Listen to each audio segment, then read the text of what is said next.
Alright, so today live review of the Suntory World Whiskey Ale. Ow. Blend of 5 major whiskeys. Um, and of course, this is a Suntory Global Spirits product. But it is a blend of many whiskeys. Um, so the mix in here is there is Japanese whiskey from Yamazaki and Hakushu. Those are Suntory distilleries. And I think actually all of these distilleries end up on being under Suntory's umbrella. That's how they get them all. I'm not 100% sure, but I think so. So there's Irish whiskey from Cooley, American from Jim Beam's Claremont Distillery, which I think is bourbon. There is Canadian rye whiskey from Alberta Distillers. There's Scotch from Ardmore and Glengarry. So yeah, it's a mix of single malts, grain whiskey, rye whiskey, and bourbon.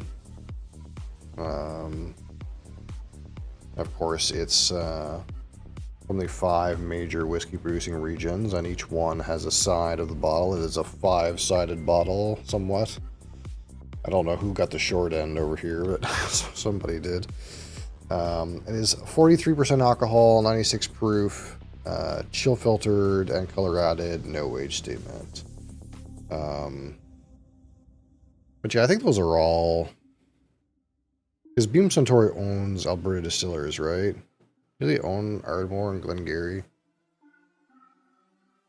Let's like actually double check. I'm actually not 100% sure.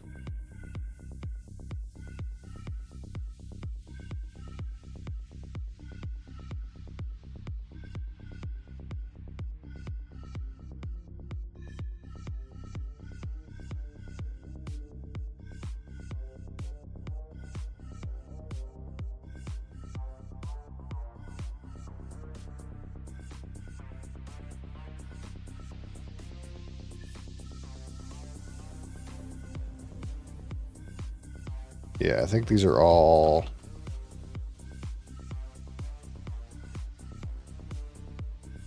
Yeah, these are all owned by Suntory Global Spirits, or what used to be called Beam Suntory. BOP.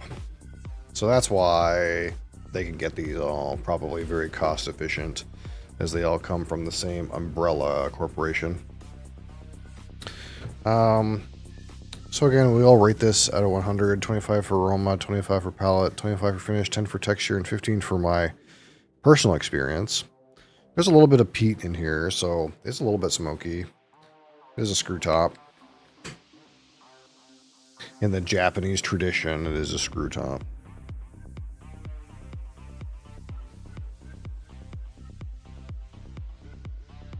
So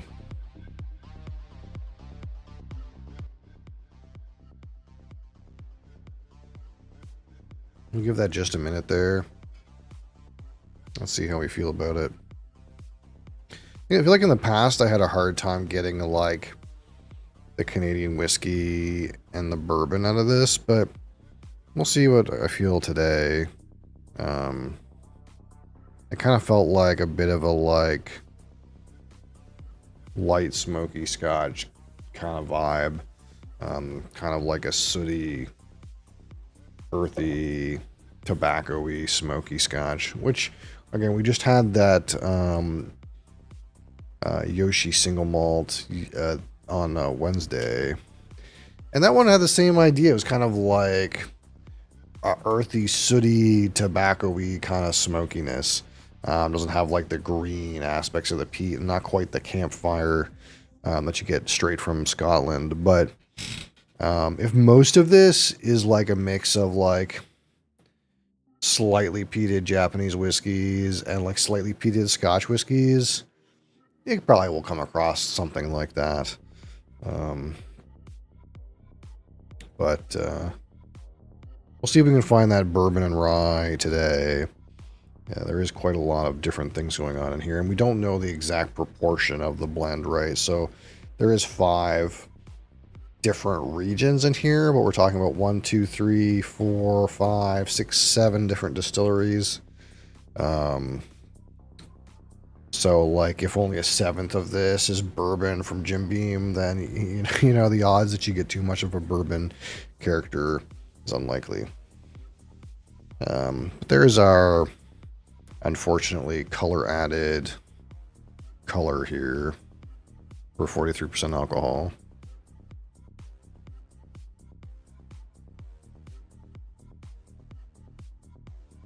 I'm curious also if the colors, like, because obviously the bourbon wouldn't be colored, but maybe the stuff from the other distilleries comes colored. I'm wondering if it was colored after the fact, you know, blended and then colored, or if it's just some of these are colored before they blend them. You would think they wouldn't do that, but who knows? I don't know.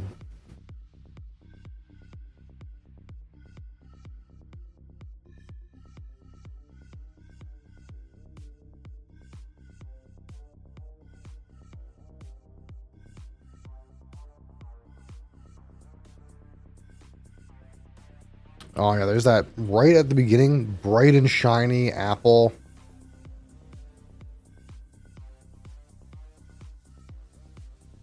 Yeah, definitely like apple fruits, pear, pine.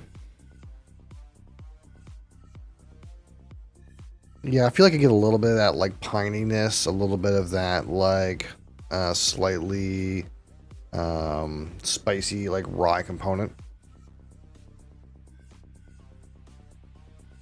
The smoke is very low play on the aroma.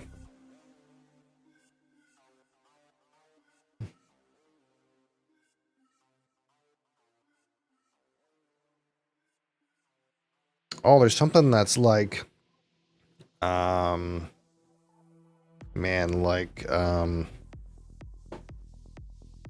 definitely like cinnamon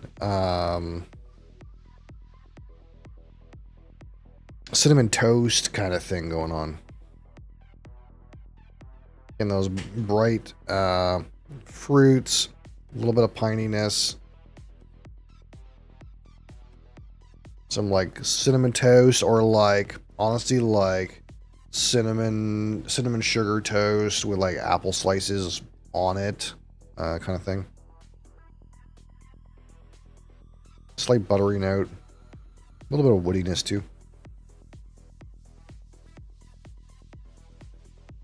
Yeah, there's definitely like a cinnamon apple, slightly sweet bready thing. That's kind of nice. Just smoke is like on the aroma, way down the totem pole. Like you get a little bit, but not much.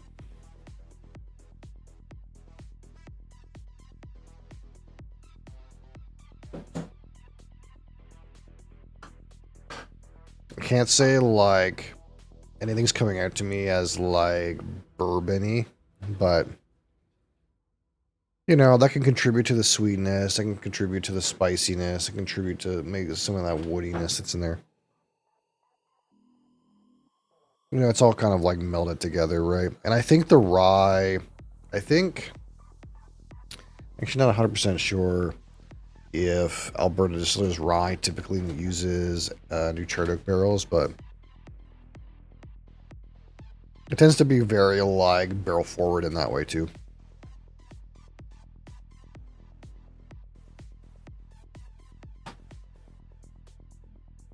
Nose is not overly intense, but it's delicate enough that you can kind of pick out a lot of different little things going on. So that's kind of nice.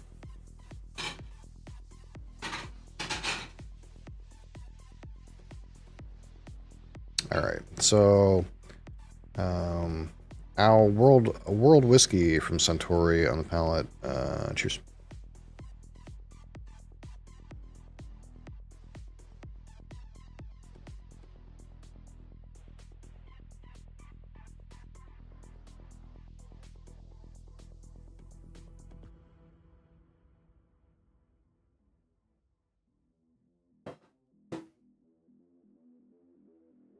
Yeah, one of those smoky components present here for sure.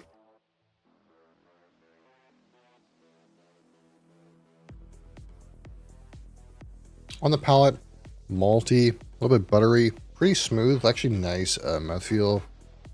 A little bit like mostly malty components. As you kind of like transition like to the back of the palate, you get some of that earthiness, some of that smoky character. Finish is like, again, smoky, earthy, a little bit of wood, some spices present.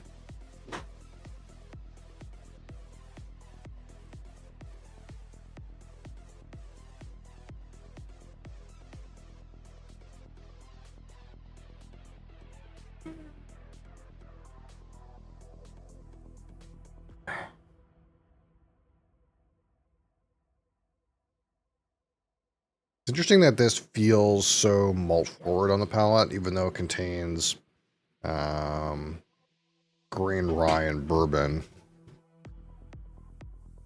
You would think it might not come across so malty, but it's definitely like, for me, malt forward on the palate still. Malt forward with a little bit of maybe like a touch of that orchard fruit character. And then in with the like smoke, earth, and spice. Tobacco is not a bad flavor to put in that general picture too.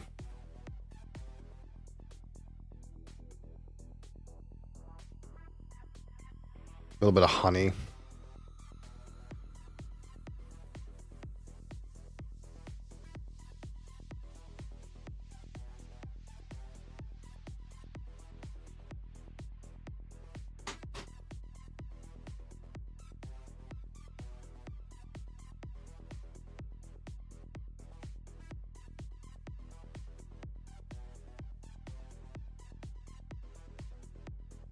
It doesn't really get deep enough to get like those brown sugar caramels you might associate with some of these included whiskeys. And kind of like honestly like drinks mostly like a malt, not like a bourbon rye. It kind of drinks like a malt or like a blended scotch.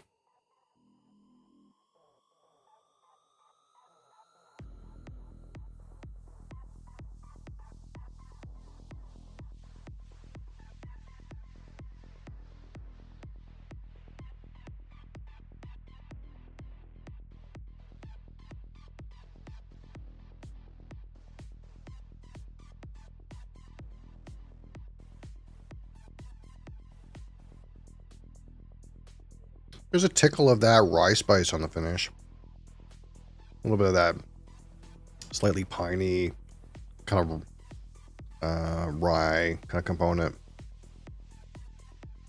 But it's definitely still got some smoke, some tobacco, barrels present, some earthiness.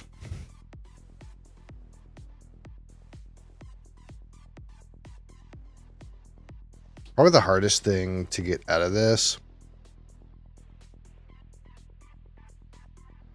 Well, to be fair, it would probably be like, where does the Scotch begin and the Japanese whiskey end? I suppose that would really be the hardest part. But if I was searching for like a very distinct profile, knowing that like Japanese and Scotch are somewhat similar, but they're like separate from like, like bourbon and rye, and somewhat from the Irish. Um, Probably the bourbon's like the hardest thing to get a clear, like, oh, that's the bourbon note. Um, it kind of feels like that bourbon note is kind of just like presenting itself in the sweetness a little bit, presenting itself in the barrel notes and like kind of mixing with that earthiness, presenting itself with the like spicy component of the rye, kind of like, you know, not really presenting like an obvious cherry fruit or deep enough sweetness or anything like that to be like, oh yeah, these are, the bourbon part.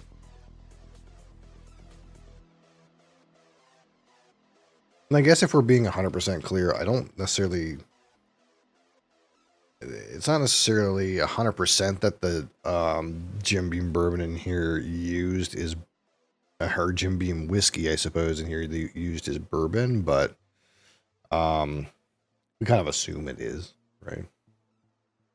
What else would they be making it? I mean, I guess they do make, Claremont Steep. That is an American single malt whiskey, but I don't think that's what gets used in this blend.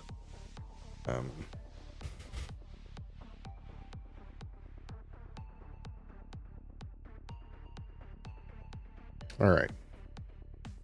So let's talk about the aroma out of 25.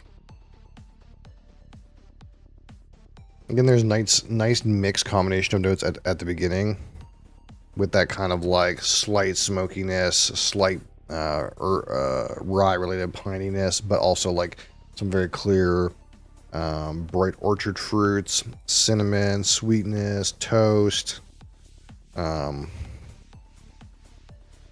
in the background. At this point, I'm kind of like sitting on mostly like a honey sweetness and some kind of malty and smoky components. Nothing super intense, but a good like smattering of different notes. I'll give it 16.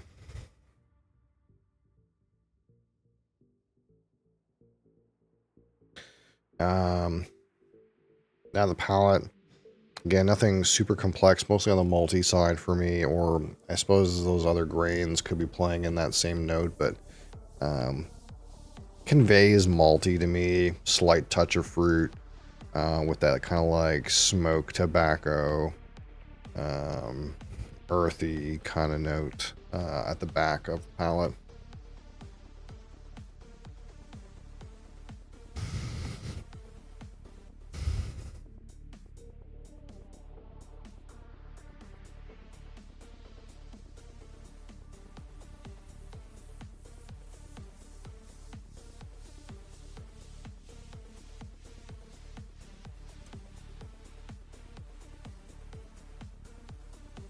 Pretty good. Not blasting me though. 17.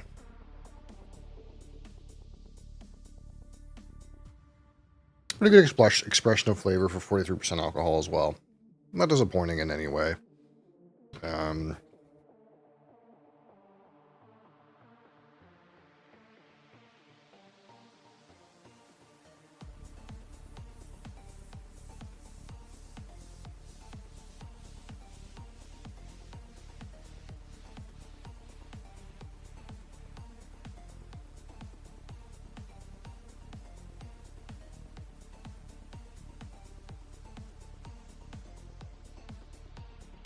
So the finish at a 25.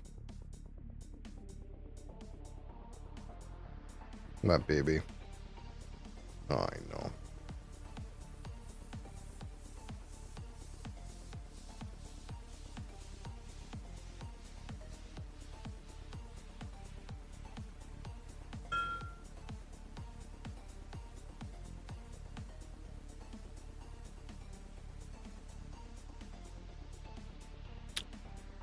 Starts with some of that like rye spicy component, more generic baking spices, some smoke, some earth, some barrel, a slight sweet undercurrent is there.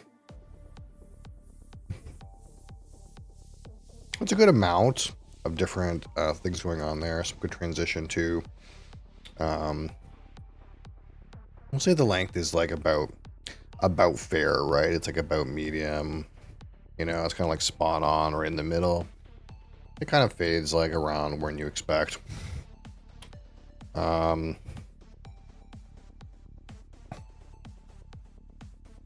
mean, finish is like pretty good. We'll call it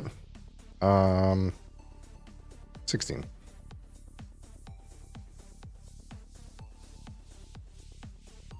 The texture at a 10, pretty nice texture on this actually. I'm kind of like a little bit surprised. The mouthfeel is as good as it is for this ABV. They're probably despite the fact that there's Irish in here, it's not triple distilled Irish. But it doesn't come across watery or thin. It has a reasonable mouthfeel. However, they achieved that. Um,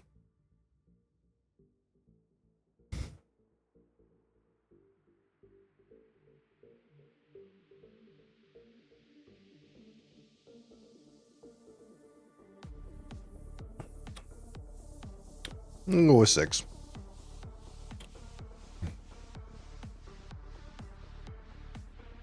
So out of 15, my personal subjective opinion of this, Our Suntory World Whiskey.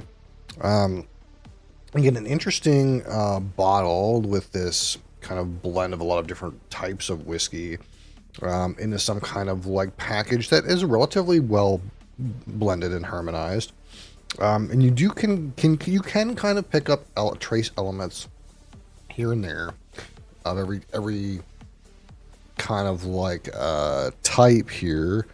You have to maybe fight pretty hard to differentiate between like the Scotch and the Japanese. They're very similar. I feel like a little bit of that kind of like cookie Irish related thing is present. You definitely get like some hints of the rye, and I think the bourbon is like clear in a way that's like, oh, these things are stacking together in a way where it's like I can kind of tell there's some bourbon here. Now, if you went through this blind, would you necessarily pick up on the fact that it's got a whole bunch of different whiskeys blended together? Probably not. But you might be a little confused about what this even is. I think it's not deep enough for it to be like a bourbon. I think you would land on some kind of like mildly peated new charred oak barrel thing. So like that, it's kind of funky.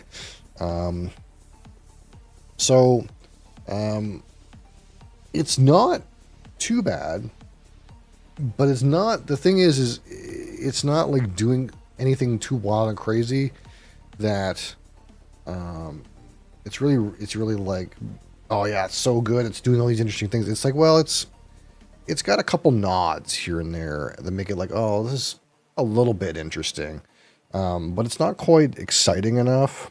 It still is like kind of fighting within this like slightly smoked bourbon barrel Scotch kind of realm with maybe some hints at rye. Almost like maybe you might think it's like a rye barrel aged Scotch or something like that. I guess that's the other thing I could think of that you might think of if you tried this on its own, not on its own, without knowing what it is. But again, if it fights roughly in the same realm, nothing too exciting. The flavors aren't so distinct and well crafted and interesting. It's not super intense at all. But it is doing something a little different, and we give it some credit for that. It's a little bit interesting, a little bit it's off the wall, I suppose. So in that way, I think it deserves a 7 out of 15 for my personal subjective opinion. So if we put these numbers together, we got 13, 30,